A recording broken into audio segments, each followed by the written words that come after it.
দর্শক, একখণ্ড জমির মালিক হওয়া প্রত্যেকেরই স্বপ্ন, কিন্তু এই জমি ক্রয়ের ক্ষেত্রে অবশ্যই সতর্কতার সহিত সাবধানতা অবলম্বন করতে হবে।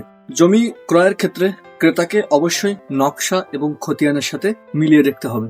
যে জমিটি ক্রয় করা হচ্ছে সেই জমির তফসিল সম্পর্কে ভালোভাবে জানতে হবে।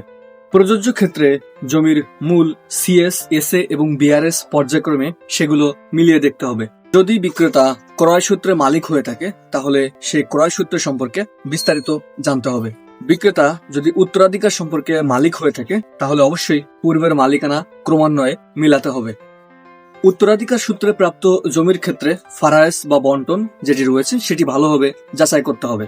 যে জমিটি ক্রয় করা হচ্ছে সেই জমিটিতে সার্টিফিকেট সংক্রান্ত কোনো মামলা রয়েছে কিনা সেটি ভূমি অফিস থেকে ভালোভাবে জানতে হবে।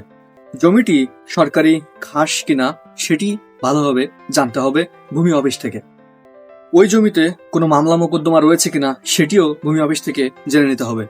প্রস্তাবিত জমিটি ঋণের দায়ে কোনো ব্যাংকের নিকট সীমাবদ্ধ কিনা সেটি দেখতে হবে এবং সবথেকে গুরুত্বপূর্ণ, প্রস্তাবিত জমিতে যাতায়াতের ব্যবস্থা রয়েছে কিনা সেটি সম্পর্কে জানতে হবে।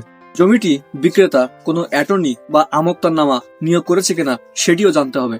এবং সর্বশেষ, জমি ক্রয়ের ক্ষেত্রে আপনি যদি জমির সঠিক কাগজপাতি বুঝে না থাকেন তাহলে ভালো একজন অ্যাডভোকেট দিয়ে সেটি যাচাই করতে হবে। এছাড়া মহিদ স্টুডিওতে সব ধরনের সহায়তা দেওয়া হয়ে থাকে।